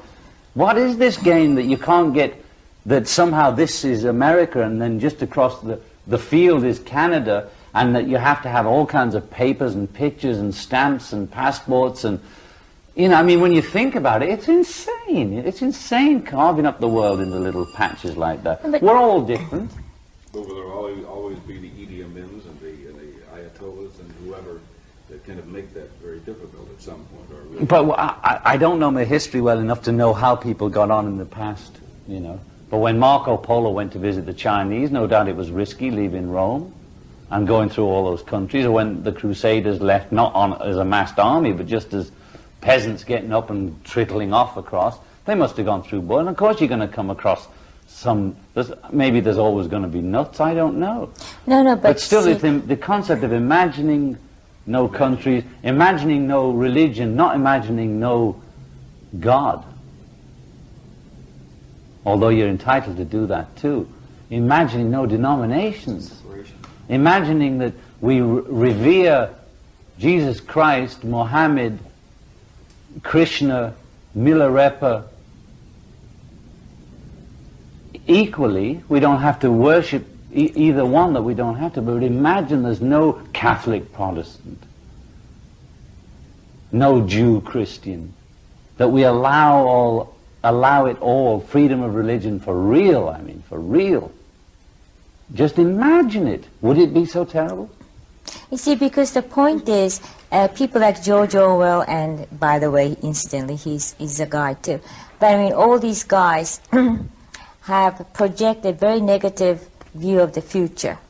And imagining a projection is a very strong magic power, you know. I mean, that's the way society was created. And so because they're setting up all these negative images, and of course that's going to create the society. So we were trying to create a more positive image, which is, of course, going to set up another kind of society. And, you know, even in all this, we always had, there's a human race dream, you know, like we always wanted to fly, so now we have planes, you know. And the next probably dream is wanting to be peaceful. Well, the other great of course we can. dream of mankind, one was to fly, which might have taken us a long time, but it took somebody to imagine it first. Yes, kept imagining. Second was reach the moon, right? Yes, which we reached. Which we reached. Now, it was sure it was an American in an American rocket because that was the way history was at that time. But mankind reached the moon because they said one giant step for mankind. It was for all of us we went to the moon. We were always saying, you know, like wanting the moon or, you know. But nowadays even football players are doing it, right? Which we were doing then, which is projecting the future in a positive way. Now people will say, no, you're naive, you're dumb, you're stupid. Okay, it might have hurt us on a personal level to be called names, but what we were doing, you can call it magic, meditation, projection of goal, which business people do. They have courses on it. The footballers do it. They pray, they meditate before the game, they visualize themselves winning. Billie Jean King visualizes every move on the court. What we were doing, we were early pioneers of that movement, which is to project a future which we can have goals which we can reach. Right? People project their own future. So what we wanted to do was say, let's imagine a nice future. She's right. The males like even Aldous Huxley and George Orwell, who produced 1984, you look into Orwell's life, it was all torture and this, that, and the other, and he was brought up in a certain environment in a male-dominated society full of Marxist stuff about Spain, and they were all from the whatever, that period when they had those dreams of socialism answering everything, right? And their dreams fell to dust after the war, and then they wrote these books projecting this horrific Big Brother, monsters controlled by robots, and even now I think these people that project the space fantasies are projecting war in space continually, with women in miniskirts, available sexual objects, and the men with super macho John Wayne guns on their hips. Big shoulders. I'm saying it's time for the people to get hip to that, man, because they're projecting our future. Do we want our children to be out in space, or grandchildren fighting, maybe not Russians, but Venusians in space? You see, if it works for a football player and a tennis player, it can work for all of us. We have to project a positive future. I mean, I think that's what Christ and Mohammed and those people were saying in their way, in their time, for their society. If we look back if we think of the 60s as somewhat more of a liberal time, the country or the world was leaning to the left, if you want to say that. We just finished an election. If all the analysts are correct, this country has made a swing to the right. England, with the election of Thatcher, and making that move somehow to a more conservative stance. And you wrote a song called "Power to the People." The power to the people. If it is true that 53% of the people in this country voted at all, that even cared, do you think they have more power Oh, today, sure, or do they have definitely. less? They always had a lot of power. I mean, you know, people like politicians rely on the fact that the people are not thinking, you know. And if each person, all of us, would really be centered, you know, and really start thinking for ourselves, then they don't have a chance. Because we're like a really very powerful gods and goddesses, you know. You know, in retrospect, if I was trying to say that same thing again, I would say the people have the power. I don't mean power of the gun. They have the power to make and create the society they want. We all created this together. It wasn't a few kings or a few generals. We might have invested the power in a Napoleon, or the Germans might have been hypnotized by Hitler. Does that make the Germans different from the rest of the human race? No way. You know, it could have happened anywhere. It just happened there at that moment in time. Okay? And also, the world does, we do breathe in and we breathe out. So you go to the left, you go to the right. It's all, in the long term, it's meaningless. Even since I was a conscious of politics, it was the right in the 50s, the left in the 60s, and sort of nothing in the 70s, and it's going to the right. If everybody's going to panic and just react to an illusionary right wing that's going to kill everybody, well, that's what you're going to get.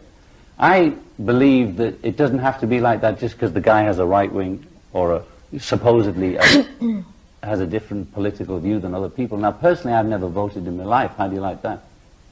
Now, there's a Beatles book that was handed out on the 1964 tour, a book of photographs, and on the top of it, it shows this young John Lennon in his usual big mouth way saying, "No phony politician's ever going to get through to me." Well, I take the phony politician out because I don't think all politicians are phony. I don't think, or I won't categorize even politicians now because I've learned a lot since I was 23. But I don't think politics is the only answer, you see. I think this idea that we elect these leaders and then expect them to do miracles for us. Now, Kennedy is a big dream for everybody because he didn't live to fulfill or let us down. And it's not to negate what Kennedy was and what he means to people. But the reality is, had he lived, how do you know how well he would have done at the time, right? Or how the war would have gone and how everything would have gone. So investing leaders with supernatural powers, whether they be pop stars, politicians, or movie stars, or football heroes, it don't work. It just doesn't work. Because we put them up on the pedestal and immediately we want to knock them off. So Reagan's going to go in there. All the so-called rightists are all going to be waiting for him to do what they want. And when he doesn't, because it's impossible, because the presidency is such a vast, awe-inspiring position for any man to be in, and it means a lot more than some local right-left group, that he cannot possibly fulfill the dreams of the right wing, the same way as Carter or Kennedy could never fulfill the dreams of the left wing. It is too much invested in one man, one group, and I don't believe in that. Well, that's what Toffler I says. think By that- the way, that- I mean, he says that basically it's all an outdated system. It is The an system outdated put together system. 200, Exactly. 300 years It has no... It can't work no matter who. That's why I'm from the generation that doesn't vote.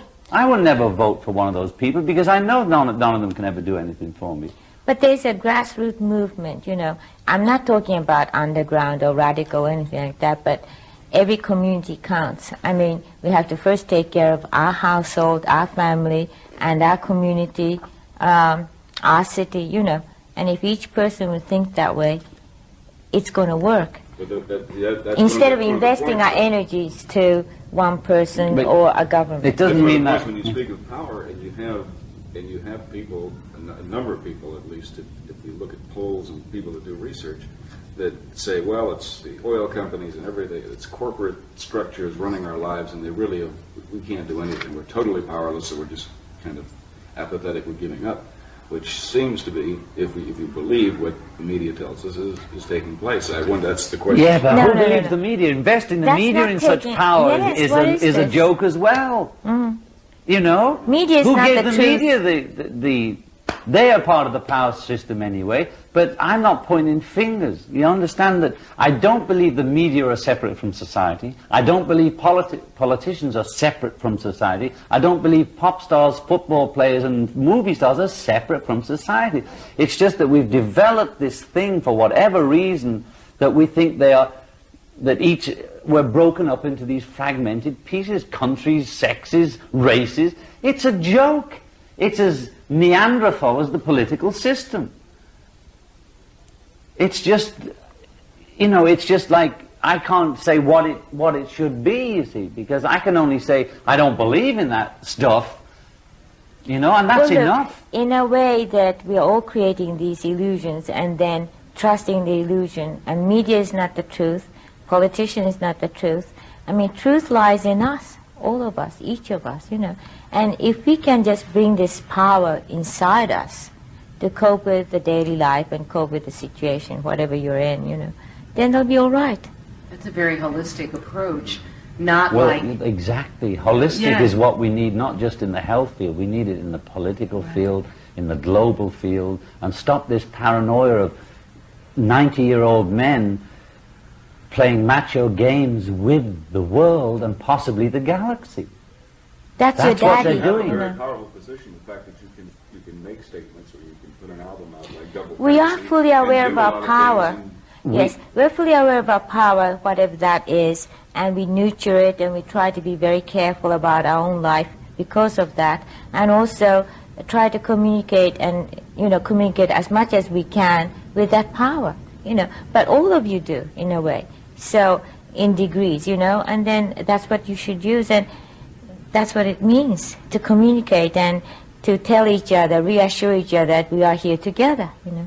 I think something underlying what Yoko's been saying is that we do have a lot of power, and a lot of people just don't know how to use and don't believe enough in themselves to use that power that they have inside them. But it is changing, I must say. Look, when I say, oh, football players do it and businessmen are doing it, I mean, the fact is, people are believing in projecting their own power, visualizing goals, visualizing positiveness, and doing these things that, It's a that are different changing, age, yeah. changing the world. It all takes time. You see, I think that the bit about, you know, with the 60s, we were all full of hope, and then everybody got depressed, and the 70s were terrible. That attitude that everybody has, that the 60s was therefore negated for being naive and dumb, and the 70s is really where it's at, which means, you know, putting makeup on and dancing in the disco, which was fine for the 70s. But I don't negate the 60s, I don't negate the 70s. The seeds that were planted in the 60s, and possibly they were planted generations before, but the seed that, whatever happened in the 60s, the flowering of that is in the feminization of society, the meditation, the positive learning that people are doing in all walks of life. That is a direct result of the opening up of the 60s. Now maybe in the 60s we were naive, and like children everybody went back to their room and said, well, we didn't get a wonderful world of just flowers and peace and happy chocolate, and it wasn't just pretty and beautiful all the time, and that's what everybody did. We didn't get everything we wanted, just like babies, and everybody went back to their rooms and sulked, and we're just going to play rock and roll and not do anything else. We're going to stay in our rooms, and the world is a nasty, horrible place because it didn't give us everything we cried for, right? Crying for it wasn't enough. The thing the 60s did was show us the possibility and the responsibility that we all had. It wasn't the answer, it just gave us a glimpse of the possibility.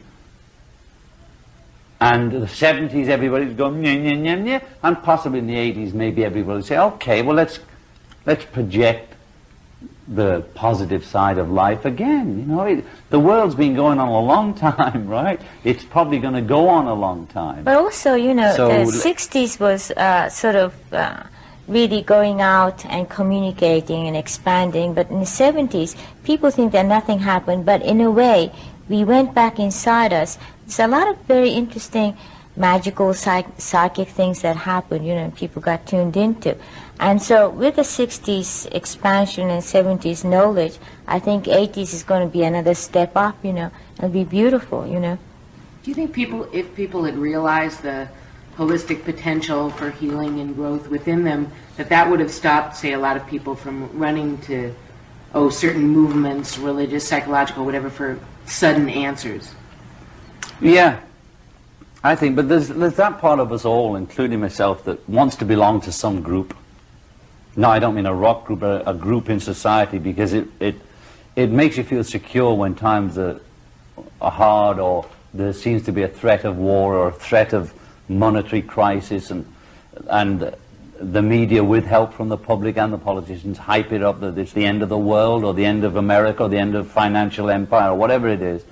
And everybody gets insecure and wants to belong to a group, including me. I was always wanting to belong to something, even though I always wanted to be the rebel on the outside. Part of me always wanted to be part of it. And it's an insecurity. I'm not saying that anybody who's become a born-again Christian or a born-again whatever the other groups are. But in general, to me, it looks like a sign of insecurity, because I recognize it in myself, that when I do go through that terrible insecurity of the world is collapsing and going crazy, it doesn't make sense anymore, wouldn't it be easier if I was just along with these people, this few hundred or few thousand that all think the same way, and it makes life easier like that?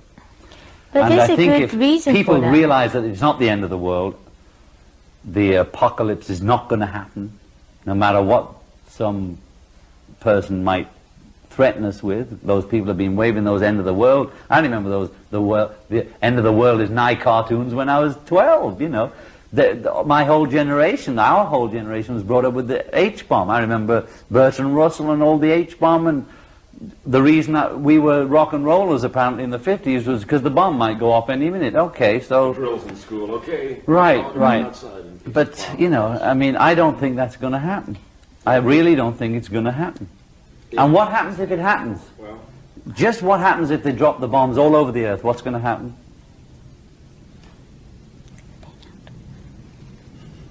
Somebody going to answer that? We're either going to live or we're going to die. If we're dead, we'll have to deal with that. If we're alive, we've got to deal with being alive. So worrying about whether Wall Street or the apocalypse is going to come in the form of the great beast is not going to do us any good day to day. you mentioned when you did this album, you were talking mainly, if the kids like it, great, but the people in the 30s and 40s, Yeah. who are really the bulk of, that we just happen to be that baby boom generation. Yeah, It's the aging of America now, we all are getting older. But if the cliche is true that supposedly we all become more conservative or mellow or whatever you want to call it as we get older. That's what our parents said. Wait till, sure you're a radical now, but wait till about 20 years or 10 years back and, you're going to be... Do you see that happening, or do you see that happening to yourself? I mean, listening to this album, which is obviously a little mellower and a little... Well, is it mellower than... I don't know if mellow is the word or... All you need is love, The or pictures of the two of you. Softer, yeah. Well, I tell you what, you I see, don't you don't think have so. to atrophy because you get older, if that's the right way of saying that. You see, now the thing about when you get older, you become this. If you believe that myth, it's again the belief system of, when we were kids, 30 was death, right? The whole culture was like, right? I'm 40 now, and I feel better than before. You see, I think the whole concept you of can what just is- let me finish. yeah. You can atrophy your ideas of life at 20 or 30 or 40. I know some kids that left school at the same time as me, who were within 6 months of getting a job were absolutely locked in. You could say conservative. They might have been conservative socialists in England. There's just as many conservatives on the left as there are on the right. It's not a matter of politics, conservative. It's a matter of things. You don't get so emotionally up and down when you're older, because when you're younger, your genes are different, your hormones are different, so it absolutely has to express different. You can become mellower without becoming rigid. I'm still open to anything. I still believe almost in anything until it's disproved. I don't have any set pattern. I don't have any set answers. I'm as open as ever, but I just maybe not so... My hormones don't work the same, I that's think all. Look, I think it's totally the opposite. I mean, all these menopausal men are the ones who are really violent, and they're thinking about killing 5 million people. What's mellow about that, And the thing is, young people in love, and they're tender. I mean, go back to I Want to Hold Your Hand. They're very more mellow songs. What are you talking about? And we're talking about starting over. We're talking about falling in love again to each other, and that's the most beautiful, young, fresh thing to do. Nobody in the menopausal age can do that, and you're having it totally reversed. So this conventional idea that if people are talking about love, that means that they're out of the game, and people who are talking about I want to kick your pants or whatever, or I want to something, kick your pants. or something like that, or some violent song is right on youth or something. It's a totally wrong idea. the most useful thing is to be in love, to be tender, to know about sensitivity, you know. And as you grow older, you become less sensitive. And then you start thinking about ordering around people, pushing buttons and making the atomic bomb go, you know. So I think, you know, your question is already wrong, you know. I was speaking mainly, and maybe I didn't probably word it correctly, but I was speaking mainly of music in one way. Music. Oh, I see. I mean, Because, wait a second. If you don't mention AC. Hey, well, Yeah. listen to Kiss, Kiss, Kiss, and she's Right. 47, right? So Kiss, come kiss, on. kiss. But for people, a lot of radio people somehow have this idea that once people reach the age of 25 or 30 and they're Yeah. appealing to these formats, we can only go very metal with it because the people that once wanted to hear Elvis Presley and Little Richard and the Beatles rock and roll, whatever, I don't believe that, though, do you? now all of a sudden can only lay back and If I listen to the oldies, but but only from that. if the oldies but goldies come on, it's one of my favorites. If I hear Bebop Lou, I can hear it over and over again. Every time it comes on, I switch up the thing, and I have the record still. If I hear Elvis, I heard him singing "I Want You, I Need You, I Love You" the other day. I mean, I was just in heaven. I know, of course, I was going back to my youth and remembering the dates and what was going on when I heard that music. So I don't believe that the AC, or what I used to know as MOR, only want to hear Barry Manilow. I think they just as well might enjoy hearing Little Richard. Oh, but music-wise, even, you know, music is just a format, and we're adding many different formats, and that's interesting. But new wave is going to be old one day too, you know. Old very hat soon. any Yeah, minute. it'll be old hat. The minute it's out there and it's number one, that means that it's old hat, you know. And I think it's nice to discover all different forms of music, and that's nice. But at the same time, that doesn't mean the old form doesn't mean anything. In fact, if a young generation person picked up a very old form like Elvis or something and did it, you wouldn't call it, well, he's mellowing. or I'll give you, anything for like that, instance, Bruce Springsteen's Hungry Heart, which I think is a great record, is, to me, it's the same kind of period sound as Starting Over. I think the Cars Touch and Go is right out of the 50s. That new wave, a lot of it is 50s stuff, but with the 80s styling. But and that's what I think Starting Over is. It's a 50s song made with an 80s approach. Are we on? Forever here, Yeah. or did you say anything about that? Or Well, you know, We have to make the other album first program. I like to make at least. I'm so hungry for making records because of the way I feel. I want to make some more records before a tour. So I'd like to make at least one more album before actually just making that final decision of calling those very expensive session musicians and taking them on the road, you know. But when I went in there, I had no intention of going live because I've noticed a lot of people like Clash and things like that don't do any personal appearance hardly anymore, and they just make a video on the record. And so part of me would think, but when we were playing in that studio, and then I don't know whether it was Tony, the bass player, or the drummer, after we'd done Starting Over, he said, "Can we do this again? I mean, let's take it on the road." And that was the first time it came. I thought, my God, this would be fun, wouldn't it? And if we can do it in the way we've done the album, which is have fun, enjoy the music, enjoy the performance, be accepted as John and Yoko, then I'd be happy to go out there. in small, But large halls. That's the thing, you see. That's the bit I don't want to think about, you know. I don't know whether yet. Madison Square Garden is what I really want to do, but then can I really go into a small club, and am I going to have to deal with, oh, he couldn't make Madison Square Garden anymore? Or do I have to care? Do I care? I don't know. But it's certainly a very big possibility that when we get the next album tucked away and people know the songs from Double Fantasy, we can go out and perform from Double Fantasy and the new album rather than having to go back even to Imagine, although we might do it, or even before Imagine. I don't really want to go out and do Yesterday.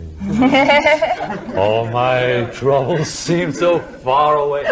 I mean, only if I particularly wanted to do an old Beatles song would I want to do it. I really don't want to get into that, you know. Great, thank Or you. this We're was doing a a- whole show. Oh, what is that? Present from Laurie. Oh, that's Kaye. great. Thank you. That's Just very do it. kind. You gotta Okay. work it. Okay, I'll do it. That's good. I'd love to sign part it. of it. Yeah, I did the introduction. Yeah, I of it. read it. Yeah, that's Oh, wow, we love it. They make them in Godzilla. Oh, they he make loves- them in dragons. They love monsters, you know. All this peace and love talk, he loves weapons and space fights and all, you know. Yeah, I've got a pen here. Yeah. Could you just I love sign the way this this to went. Yes. Debbie? I really She have wanted the time. Baby? Yes. It was You could say, enjoyable. Oh, yeah. Debbie, hope to Same time tomorrow. maybe Can we'll we see do you it? in San Francisco, or she would love that. When's this going to be on or whatever? I like to listen to these. If I can, We'll if send I'm, you a copy. oh yeah, but I like it. It's never. I like to listen to it. It's like the record. I listen to the test pressing, but I don't really listen till they put it on the You want to radio. hear it on the radio? Yeah. Well, I'll call, John, and I'll find out exactly what Okay. stations in New York and what time. Okay, great, because it's Also, all. I'll send you a copy of the whole interview. I'd love to have that. Yeah, but it's not real unless it's on the radio. It's like the record. You can hear it on either WROR or WXLR. Oh, okay. Yeah, I know both those stations. John, what is This your is no personal good, opinion is of it? Rock Pile? Yeah, fine enough. Rock pile, what's that? Nick Dave Lowe, Edmonds. Dave Edmonds. Oh, I love Dave Edmonds. I love their stuff. One of my favorite all-time. Maybe this is this will It's great. You know, one of my favorite is his This version might of. be He did it a few years ago. I Hear You Knocking. One of the great records of all time, man. Well, his stuff now with Nick Lowe. Oh, I love their stuff. You know. From the record. you have a ballpoint? Calling from the record. Yeah, great stuff. Great stuff. Here, this one. Oh no, we need a No, ballpoint. it doesn't work. Okay. A ballpoint. It has to Okay, be it's a little loose there. Oh yeah, you see, you know that. I mean, that was the thing about the Beatles. They never stuck to one style. They never just did blues or just rock. We loved all music, and I still do. I mean, I can get on You were one. rock and roller.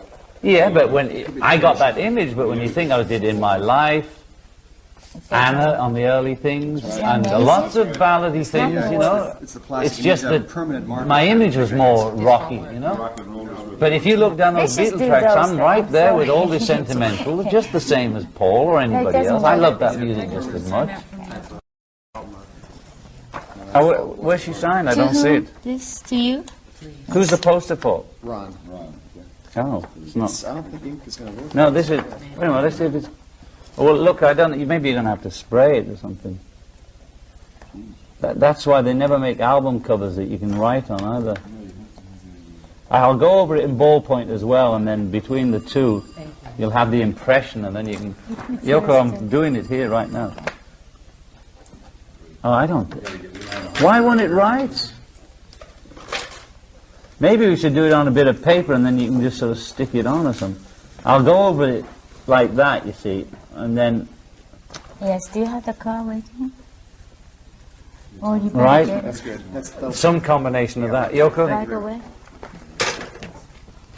Yeah, that's always the hard thing about signing things, because they won't write on these things. Thank you. It does mean a lot. Oh, it's a pleasure. I'm a fan of people too, you know. I like people to sign their books when they give them to me and all that. Those are my Well, when I boys. come out with my book. Yeah. Oh, let's see. Another graphic. Great. Who's the Santa?